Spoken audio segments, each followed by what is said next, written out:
Parents and even some youngsters, but mainly parents, are always concerned, when should I start my youngster playing a particular sport? This is a question that comes up every year and discussed and talked about, when to start. The trend today is to start earlier and earlier. And too often we hear examples like a Tiger Woods starting at age 2. So everybody thinks, well, I'm going to be a golfer or other athlete, I got to start at age 2. Well, in reality, that's really pretty silly. And there's a main reason for this, that the youngster doesn't have the physical abilities to execute the skill. These come with maturation. 2 years of age, you don't have the coordination, you don't have the muscular strength, you don't have all of the requirements. You don't have them yet. The youngster doesn't have them. But what should the youngster then be doing? Being active and doing a multitude of different things. Not just trying to play one sport. See, many parents, are gleeful and boy, they applaud here's my youngster, 12 years old, and he's a national champion. So what?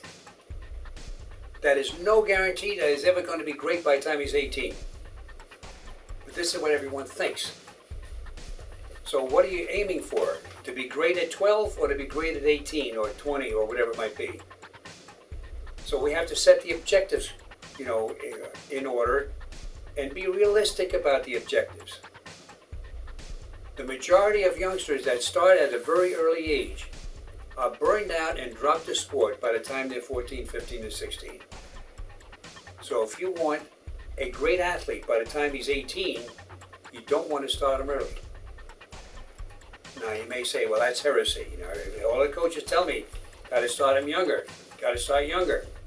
And this is what I hear about it. I see all these other kids, his buddies, they're all playing the sport. They're all doing well. Well, it's a frustrating kind of a thing. But let's take a look at some high-level pros. The recent basketball championships. Nowitzki. He didn't start playing basketball until he was 12 or 13. What did he do before that? He played tennis.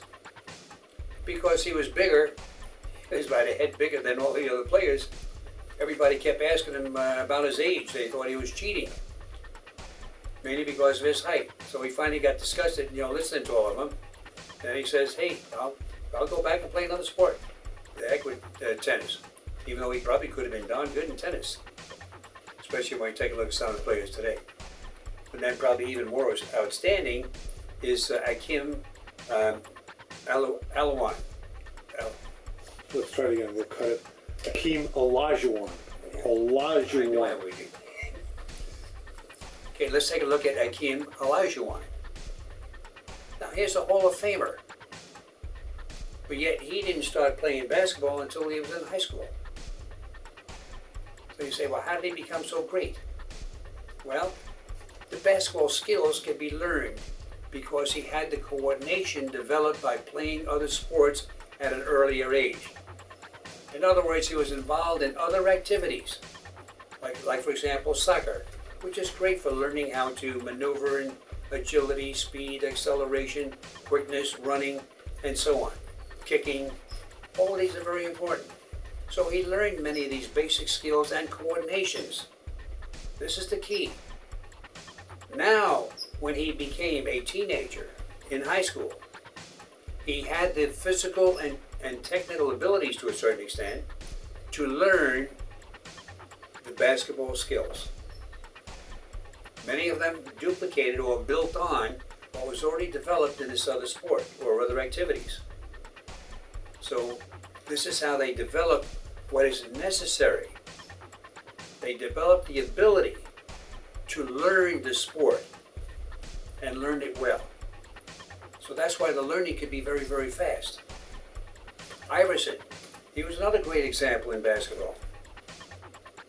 He was probably one of the best cutting players. The ability to get around, maneuver around these players. He didn't start playing basketball until he was in his teenage years. Before that, he played soccer. See, many of these great players, played soccer, but it doesn't have to be soccer. But soccer is a great universal game that can teach you many of these different activities. and skills and coordinations. But it could be a multitude of things. And I typically recommend to most parents, have your youngster play as many different sports as he can get involved in. And let him pick out the ones he likes the best. And then as he gets older, you start dropping some of the sports, but our sports are seasonal. So have him play a different sport every season. So you can cram in 4 or 5 sports a year. But then as he gets to develop a like and dislike for the particular sport, then they stop dropping by the wayside. And then through the high school years, he may be playing 2 or 3. When I worked with Todd Marinovich, the young quarterback that broke all the high school and collegiate records, he was a basketball player all through high school too. In fact, that we trained him to be good in basketball as well as football. But then, in his last 2 years of high school, decided, no, football is going to be the way to go. So then we dropped basketball. Concentration was on football. But even here, the basketball became a great activity to play in the off season to maintain his fitness. But see, he was able to play the game on a high enough level where he was capable of maintaining his fitness and his overall abilities. So too often, we think of another sport, but if you can't play it well, you're not going to get the benefits from it.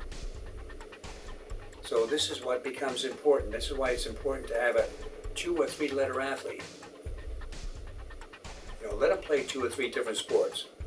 Don't limit him to only one, thinking that this one sport is going to be the key. I got to get him great in one sport. No, that's really the worst way to make a great athlete. Because the more you play only one sport, you only learn the coordinations and physical abilities for that sport. You don't learn other sports. You don't learn the ability to learn. That's an interesting concept. You must learn the ability or develop the ability to learn. And what it takes in this area is to develop the physical abilities, strength, speed, quickness, agility, and so on. All of the physical abilities that are needed to become a high-level athlete. But you're not going to become a high-level athlete by only continuing in a narrow sphere of certain skills. They're great when you're younger, and especially if you're, let's say, more advanced in your development. I recall in basketball, I started training a youngster when he was 13 or 14. He was 6 foot something, I think he was 6'2" or 6'3", and weighed about 230 pounds. So he dominated playing basketball. And I kept telling the parents, let him train. Stop the playing. He's got to do more training, to develop all these abilities. But the coaches are saying, come on, no, we got to play in all these tournaments around the country. So the parents were spending a lot of money traveling all over the country with this youngster. And what happened? By the time he was a junior in high school, he was a has-been. Because other players who had better development started outshining him. He didn't become better in basketball. He stayed on the same level, because that's all he did was play that one thing. So don't fall into that trap. That's probably the best advice I could offer anyone. Get the kids involved in a multitude of sports. The more they can get involved in, the more they're going to develop the ability to then develop the ability to become a great player. That's the key.